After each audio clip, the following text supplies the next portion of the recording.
Bienvenidos mis apreciados hermanos nuevamente a este ministerio de Más cerca de Cristo, en el cual vamos a compartir un mensaje supremamente importante para nuestra vida espiritual, haciendo referencia a los escritos de la hermana Elena G. de White, El espíritu de profecía.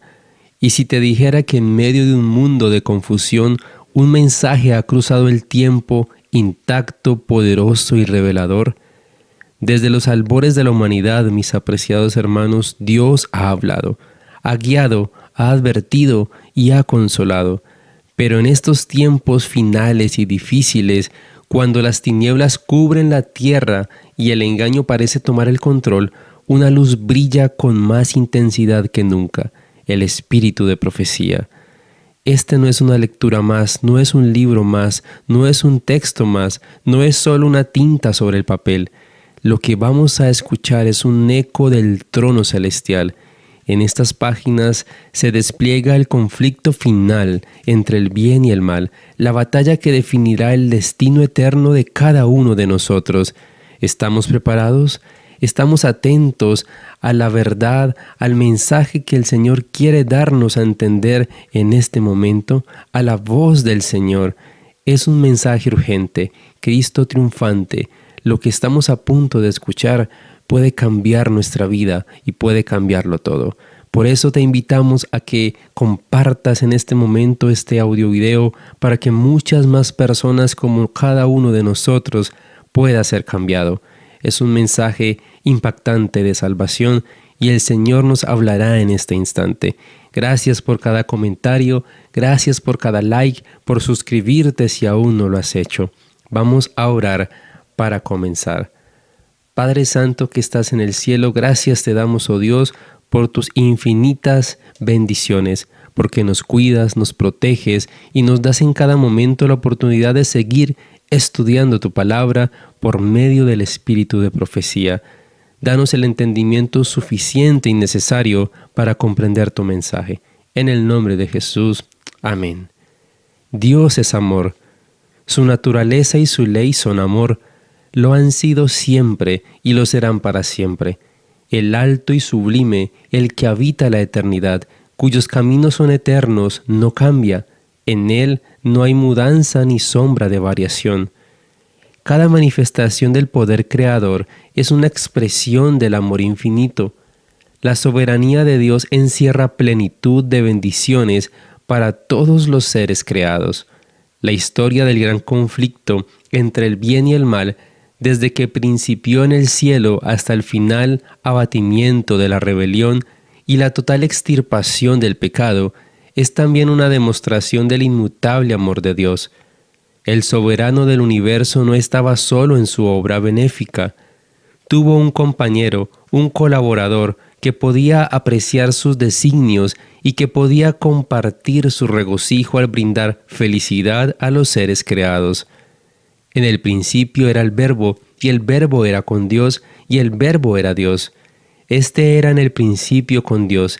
Cristo, el Verbo, el unigénito de Dios, era uno solo con el Padre eterno, uno solo en naturaleza, en carácter y en propósitos. Era el único ser que podía penetrar en todos los designios y fines de Dios. El Padre obró por medio de su Hijo en la creación de todos los seres celestiales, porque por Él fueron creadas todas las cosas, sean tronos, sean dominios, sean principados, sean potestades. Todo fue creado por Él y para Él. Los ángeles son los ministros de Dios, que irradiando la luz que constantemente dimana de la presencia de Él, y valiéndose de sus rápidas alas, se apresuran a ejecutar la voluntad de Dios. Pero el Hijo, el ungido de Dios, la misma imagen de su sustancia, el resplandor de su gloria y sostenedor de todas las cosas con la palabra de su potencia, tiene la supremacía sobre todos ellos. Un trono de gloria, excelso desde el principio, era el lugar de su santuario, una vara de equidad, el cetro de su reino. Alabanza y magnificencia delante de él, fortaleza y gloria en su santuario, misericordia y verdad van delante de su trono. Siendo la ley del amor el fundamento del gobierno de Dios, la felicidad de todos los seres inteligentes depende de su perfecto acuerdo con los grandes principios de justicia de esa ley. Dios desea de todas sus criaturas el servicio que nace del amor, de la comprensión y del aprecio de su carácter. No haya placer en una obediencia forzada, y otorga a todos libre albedrío para que puedan servirle voluntariamente. Cuán hermosa era la tierra cuando salió de las manos de su Creador. Dios presentó delante del universo un mundo en el que su minuciosa mirada no pudo encontrar mancha ni error, defecto ni imperfección. Cada parte de su creación ocupó el lugar que se le asignó, respondiendo de este modo al propósito para el cual fue creada. Al igual que las piezas de una maquinaria, todo funcionaba en perfecta armonía. La paz y el regocijo santo llenaron la tierra. No había turbación ni conflicto, ninguna enfermedad afligía al hombre ni a la bestia, y el reino vegetal se manifestaba libre de mancha y corrupción. Dios contempló la obra de sus manos, forjada por Cristo, y declaró que todo era bueno en gran manera. El Señor contemplaba un mundo perfecto, sin rastro de pecado ni imperfección. Pero sobrevino un cambio. Satanás tentó a Adán y él cayó. Aquel que en el cielo había manifestado su deslealtad y fue expulsado, dio informes mentirosos de Dios a los seres creados, y ellos lo escucharon y creyeron. Y el pecado entró en el mundo, y con el pecado la muerte. Al trabajar para Dios, hoy sufrimos las consecuencias de la deslealtad de nuestros primeros padres, y hasta el fin de la historia de este mundo, nuestras labores serán más y más fatigosas. Satanás había hecho de los hombres y mujeres sus prisioneros y los reclamaba como súbditos. Cristo sabía que ningún ser creado sería capaz de ser el intercesor del hombre, y él mismo entró en el fiero conflicto y luchó contra Satanás. El unigénito Hijo de Dios era el único que podía librar a los que estaban sujetos a Satanás por el pecado de Adán. El Hijo de Dios accedió a que Satanás probara todas sus estratagemas contra él. El enemigo había tentado a los ángeles en el cielo y después al primer Adán. Este cayó, y Satanás supuso que tendría éxito en entrampar a Cristo después que asumiera la humanidad. Toda la hueste caída contempló esta lucha como la oportunidad de obtener la supremacía sobre Cristo. Habían anhelado tener la ocasión de mostrar su enemistad contra Dios.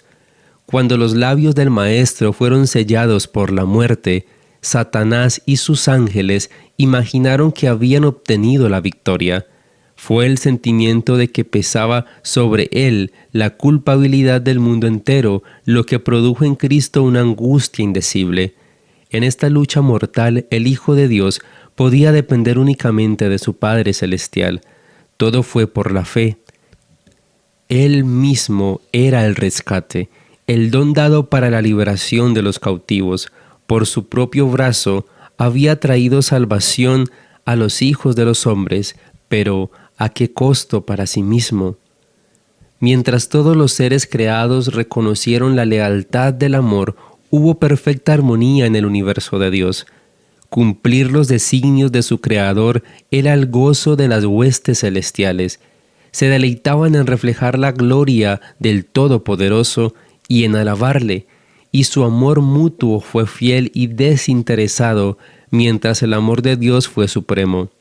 No había nota discordante que perturbara las armonías celestiales, pero se produjo un cambio en este estado de felicidad. Hubo uno que pervirtió la libertad que Dios había otorgado a sus criaturas. El pecado se originó en aquel que después de Cristo había sido el más honrado por Dios y que era el más exaltado en poder y en gloria entre los habitantes del cielo. Lucifer, el hijo de la mañana, era el principal de los querubines cubridores, santo e inmaculado. Estaba en la presencia del gran Creador, y los incesantes rayos de gloria que envolvían al Dios eterno caían sobre él. Poco a poco Lucifer llegó a albergar el deseo de ensalzarse. Aunque toda su gloria procedía de Dios, este poderoso ángel llegó a considerarla como perteneciente a sí mismo. Descontento con el puesto que ocupaba, a pesar de ser el ángel que recibía más honores entre las huestes celestiales, se aventuró a codiciar el homenaje que sólo debe darse al Creador, en vez de procurar el ensalzamiento de Dios como supremo en el afecto y la lealtad de todos los seres creados. Trató de obtener para sí mismo el servicio y la lealtad de ellos, y codiciando la gloria con que el Padre Infinito había investido a su Hijo, este príncipe de los ángeles aspiraba el poder que sólo pertenecía a Cristo. El propósito de este príncipe de los ángeles llegó a ser disputar la supremacía del Hijo de Dios, y así poner en tela de juicio la sabiduría y el amor del Creador.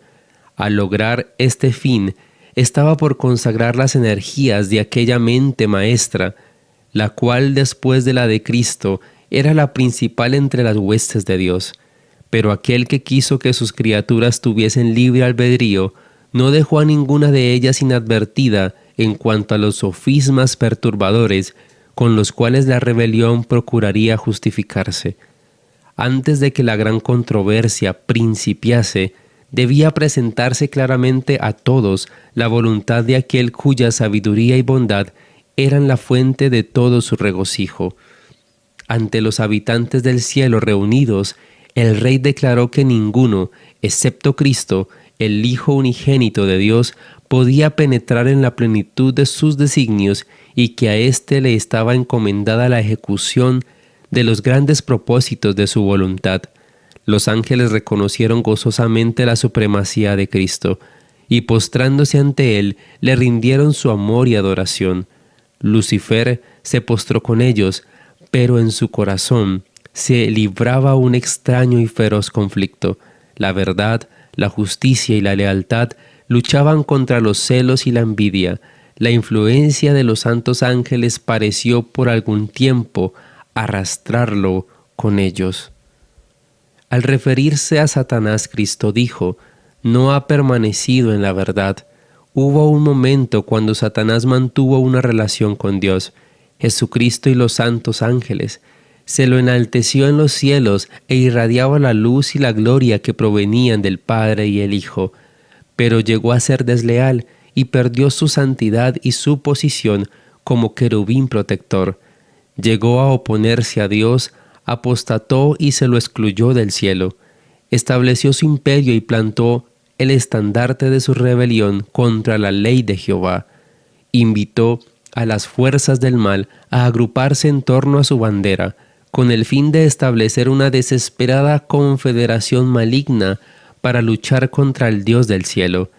Luchó con perseverancia y determinación para perturbar su rebelión y hacer que los miembros de la familia humana se apartasen de la verdad de la Biblia y se pusieran bajo su estandarte. Tan pronto como el Señor, por medio de Jesucristo, creó nuestro mundo y colocó a Adán y Eva en el jardín del Edén, Satanás proclamó su propósito de transformar a su semejanza a los padres de la humanidad y enrolarlos en las filas de su rebelión. El enemigo estaba decidido a borrar la imagen de Dios de toda descendencia humana e implantar la suya propia en lugar de la divina. Y con el fin de lograr sus propósitos, adoptó métodos de engaño. Se lo llamó el padre de mentira, acusador de Dios y de quienes son leales a él, y asesino desde el principio. Utilizó todo medio disponible con el fin de lograr que Adán y Eva cooperaran con él en la apostasía y logró introducir la rebelión en nuestro mundo. Toda la vasta y compleja maquinaria de las agencias del mal se ha puesto en acción en estos últimos días. Generación tras generación, época tras época, Satanás ha reunido a los instrumentos humanos por medio de quienes ejecuta sus propósitos diabólicos con el fin de imponer sus planes y estratagemas en la tierra. La putrefacta fuente de maldad ha fluido continuamente a través de la sociedad humana. Al ser incapaz de destronar al Altísimo, Satanás ha atribuido a Dios sus propias características y ha reclamado para sí los atributos divinos. Es un engañador y por medio de su agudeza sinuosa, de sus prácticas tramposas, ha orientado hacia él todo el honor y la honra que los seres humanos deben brindarle a Dios, y ha interpuesto su trono satánico entre los adoradores humanos y el Divino Padre. El pecado de Lucifer es inexplicable. Satanás actuó deslealmente con Dios. Sus quejas y murmuraciones despertaron simpatías en medio de las huestes angélicas y muchos adoptaron la misma actitud. ¿Cómo deshizo el Señor la fuerza de estas acusaciones? A causa de la influencia de las acusaciones de Satanás, Dios decidió no tratar al enemigo en la forma que lo merecía. El tentador proyectaría la culpa de sus acciones sobre algunos de sus subordinados. Intentaría dar la apariencia de que si todo hubiera ocurrido según su propio juicio, esta manifestación de rebelión se habría evitado. El poder condenador de Satanás lo conduciría a instituir una teoría de justicia inconsistente con la misericordia. Él afirma ser la voz y el poder de Dios. Sostiene que sus decisiones son justas, puras y sin fallas. Es así como asume su postura desde el asiento del juicio, declarando que sus pronunciamientos son infalibles, pero su justicia carente de misericordia no es más que una falsificación de la verdadera justicia, algo que Dios aborrece. Pero, ¿cómo podría saber el universo que Lucifer no es un líder justo y confiable? Ante ellos parece ser justo, no pueden ver cómo Dios lo hace, más allá de la apariencia exterior. Tampoco conocen como Dios conoce. La labor de desenmascararlo y demostrar ante las huestes angélicas que sus juicios no son los de Dios, que Él ha establecido su propia norma, exponiéndose así a la justa indignación divina, crearía una condición que debía ser evitada. Por causa del poder engañador de Satanás, muchos ángeles abandonaron su fidelidad a Dios. Dios es justo y recto. Satanás estaba equivocado y no tenía duda alguna de su error. Ahora debía escoger: o se sometía a la autoridad divina o mentía para sostener su posición. Por medio de falacias y engaños, logró cierta ventaja que no se prolongó por mucho tiempo. Dios no miente, Él se mueve en forma recta. Es posible que Lucifer diga la verdad cuando conviene y a sus propósitos, pero será sinuoso y deshonesto para evitar la humillación y la derrota. Satanás logró triunfar en aparente superioridad, pero por medio de engaños escondió su verdadero carácter y objetivo. No se podía presentar de una vez ante el universo el verdadero carácter de Satanás. Era necesario permitir que continuara su inescrupuloso y fraudulento curso de acción hasta que se revelara como acusador, engañador, mentiroso y asesino. En el acto final, Satanás perdería todo el afecto del universo leal. La muerte del Hijo de Dios desenmascaró por completo al engañador. Rechazando con desdén los argumentos y las súplicas de los ángeles leales, los tildó de esclavos engañados. Nunca más reconocería la supremacía de Cristo. Había decidido reclamar el honor que se le debió haber otorgado y asumir la dirección de cuantos quisieran seguirle, y prometió a quienes entrasen en sus filas un gobierno nuevo y mejor, bajo cuya tutela todos gozarían de libertad. Gran número de ángeles manifestó su decisión de aceptarle como su caudillo. Los ángeles leales volvieron a instar a Satanás y a sus simpatizantes a someterse a Dios. Les presentaron lo que resultaría inevitable en caso de rehusarse. El que los había creado podía vencerlos y castigar severamente su rebelde osadía. Muchos estuvieron dispuestos a prestar atención a este consejo, a arrepentirse de su desafecto y a pedir que se les admitiese en el favor del Padre y del Hijo, pero Lucifer tenía otro engaño listo. El poderoso rebelde declaró entonces que los ángeles que se le habían unido habían ido demasiado lejos para retroceder, que él estaba bien enterado de la ley divina y que sabía que Dios no los perdonaría. Manifestó que la única salida que les quedaba a él y a sus seguidores era declarar su libertad y obtener por medio de la fuerza los derechos que no se les quiso otorgar de buen agrado. En lo que concernía a Satanás mismo, era cierto que ya había ido demasiado lejos en su rebelión para poder retroceder, pero no ocurriría lo mismo con aquellos que habían sido cegados por sus engaños, pero permitieron que el orgullo, el amor a su jefe y el deseo de libertad ilimitada los dominasen por completo, y los ruegos del amor y la misericordia divinos fueron finalmente rechazados. Dios podía emplear solo a aquellos medios que fuesen compatibles con la verdad y la justicia. Satanás podía valerse de medios que Dios no podía usar, la lisonja y el engaño. Dios le permitió demostrar la naturaleza de sus pretensiones para que se viese el resultado de los cambios que él proponía hacer en la ley divina. Su propia labor había de condenarle. Satanás había dicho desde el principio que no estaba en rebeldía. El universo entero había de ver al engañador desenmascarado. Aún cuando Satanás fue arrojado del cielo, la sabiduría infinita no le aniquiló, puesto que solo el servicio inspirado por el amor puede ser aceptable para Dios. La lealtad de sus criaturas debe basarse en la convicción de que es justo y benévolo. Los principios del carácter de Dios eran el fundamento de la educación constantemente mantenida ante los ángeles del cielo. Estos principios eran la bondad, la misericordia y el amor. La luz evidente que de ellos dimana debía ser reconocida y aceptada por quienes ocupaban posiciones de confianza y de poder. Ellos eran quienes debían aceptar los principios divinos y convencer a todos los servidores de Dios por medio de la presentación de la verdad, la justicia y la bondad, que éste era el único poder que se podía emplear. Jamás se debía aplicar la fuerza. Todo aquel que piense que su puesto le otorga poderes de mando y de control de la conciencia de otros, debe ser privado de tal responsabilidad. Estos principios debían de ser los fundamentos de toda administración en la tierra. Las normas divinas deben observarse y respetarse en cada iglesia. Así lo requiere el Señor. El gobierno de Dios es moral.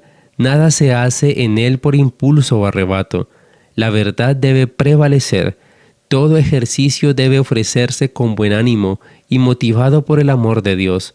Los que gozan de posiciones de influencia deben representar a Dios, pues cuando ofician actúan en lugar de Dios. La forma en que Satanás describió el gobierno de Dios, la manera como defendió a quienes lo apoyaron, era una constante acusación contra Dios. Sus murmuraciones y quejas eran infundadas. Sin embargo, el Señor permitió que Satanás expusiera sus teorías. Dios podría haber destruido a Satanás y a los que simpatizaban con él tan fácilmente como nosotros podemos arrojar una piedrecita al suelo. Si lo hubiera hecho, habría sentado un precedente para la violencia de los seres humanos, como se evidencia constantemente en nuestro mundo, en los principios aplicados por la fuerza. Los principios del Señor no son de este orden. Todo poder compulsorio se encuentra bajo el gobierno satánico. Dios no trabaja de este modo. Dios no nos ofrece un modelo para que un ser humano se alce sobre otro como Dios y le ocasione padecimientos físicos y mentales. Este principio es una creación satánica.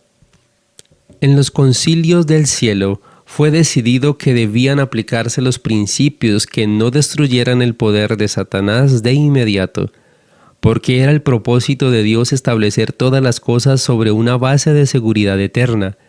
Se le debía dar a Satanás tiempo para que desarrollara los principios que constituían el fundamento de su sistema de gobierno. El universo entero debía ver estos principios en acción, los cuales, según Satanás había aseverado, eran superiores a los principios de Dios. El orden establecido por Dios debía contrastarse con el nuevo orden diseñado por Satanás. Era necesario revelar la corrupción de los principios del gobierno de Satanás. Así se vería que los principios de justicia que se expresan en la ley de Dios son inmutables, son eternos y perfectos. Cuando los servidores de Dios recurren a la acusación, adoptan el principio de Satanás para echar fuera a Satanás. Esto no tendría éxito, por el contrario, Satanás lo tendrá. El enemigo trabaja sobre las mentes humanas inculcando principios fraudulentos. Estos serán adoptados y ejecutados por quienes pretenden ser leales y fieles al gobierno divino. ¿Cómo podemos saber que son mentirosos y desleales? Por sus frutos los conoceréis. El Señor vio la forma como Satanás usa su poder y estableció la verdad en contraste con la falsedad. Vez tras vez, durante el conflicto de los siglos, Satanás estuvo a punto de ser convencido y de admitir su error. Pero aquellos a quienes había engañado estaban preparados para acusarlo de haberlos abandonado. ¿Qué podría hacer? ¿Someterse a Dios o continuar en el engaño? Satanás decidió negar la verdad y refugiarse en la distorsión y la falsificación. El Señor permitió que Satanás continuara en su curso de acción y demostrara sus principios. Dios afirmó su posición, mantuvo consigo los mundos no caídos y el universo celestial, pero el precio fue terrible. Su Hijo fue entregado como víctima de Satanás. El Señor Jesucristo reveló un carácter completamente opuesto al de Satanás. Así como el sumo sacerdote se despoja de sus espléndidas vestiduras sacerdotales y oficiaba con las vestiduras de lino blanco propias del sacerdote común, así también Cristo se despojó a sí mismo y tomando forma de siervo, se ofreció personalmente, siendo sacerdote y al mismo tiempo la víctima expiatoria. Pero al ocasionar la muerte del soberano del cielo, Satanás asestó un golpe mortal a sus propios objetivos. La muerte del Hijo de Dios determinó que la muerte de Satanás fuera inevitable. Se le permitió que continuase hasta que su administración quedara expuesta ante los mundos no caídos y ante el universo celestial. Al derramar la sangre del Hijo de Dios, perdió toda simpatía y se reveló ante todos como mentiroso, ladrón y asesino. Dios ve que este mismo curso de acción se sigue en el mundo entero. Los hombres y las mujeres concurren al lugar en que la ruta se divide hacia el bien o hacia el mal. Miles y miles de seres se revisten de lo que creen que es un disfraz impenetrable y eligen la senda del mal. Dios no fuerza a nadie. Él permite que todos elijan libremente, pero ha dicho: por sus frutos los conoceréis. El Señor no dará por sabios a quienes no pueden distinguir entre un árbol que produce frutos venenosos y un olivo. La cruz no solo selló la derrota de Satanás, sino que reveló al universo su verdadera naturaleza. Al derramar la sangre del Hijo de Dios, quedó totalmente expuesto como el gran engañador. Mis apreciados hermanos, el destructor de vidas, el enemigo de la verdad. Pero saben, Cristo, con su sacrificio, aseguró la victoria para todos los que decidan seguirle. Hoy, cada uno de nosotros se encuentra en la encrucijada de la vida, donde los caminos puedan encontrarse, la verdad y la mentira, la luz y la oscuridad. El Señor nos da la libertad de elegir, pero no nos deja sin dirección. No podemos llamarnos sabios si ignoramos la diferencia entre la vida y la muerte, entre lo eterno y lo pasajero. Confiemos en la dirección que el Señor nos otorga cada día, en su guía. Así que, ¿qué decisión tomaremos hoy? ¿Seguiremos al que fue vencido en la cruz o al que venció para darte vida eterna? La elección es completamente nuestra, pero recordemos, el destino de cada alma se define en esa decisión, que podamos elegir sabiamente, que podamos elegir a Cristo, el único camino hacia la vida eterna. Padre Santo que estás en el cielo, qué mensaje tan poderoso hemos estudiado, Qué bendición es poder encontrar en estas palabras no solamente refugio y consuelo, sino paz y tranquilidad, de que a pesar de que estamos en un conflicto totalmente inminente, tenemos a Cristo triunfante que va delante de nosotros con la bandera de la gracia y la salvación. Te pido, Dios, por cada persona que ha escuchado este mensaje, por cada corazón contrito y humillado que va hacia tus pies para entregarte todo, para dejar su vida en tus manos. Bendícenos, oh Dios, y danos la oportunidad de poder nuevamente comenzar un nuevo camino, una nueva vida en Cristo, para que seamos fortalecidos y para que estas nuevas criaturas puedan adorarte en cada momento. Te pedimos por cada familia, por cada petición de oración dejada allí en los comentarios, para que conforme a tu voluntad toques cada corazón, para que puedas darle tranquilidad y paz en que a su tiempo contestarás cada petición de oración. En el nombre de tu Hijo amado Cristo Jesús. Amén. Mis apreciados hermanos, Dios les bendiga y Dios les guarde. Gracias por haberse quedado hasta el final de este audio video y que en el nombre del Señor Jesús podamos ser reconfortados por estos mensajes. Recuerda suscribirte a nuestro ministerio si aún no lo has hecho, compartir este mensaje y darle también esa posibilidad a muchas personas que como tú y como yo desean cada día conocer y estar más cerca de Cristo. Dios te bendiga.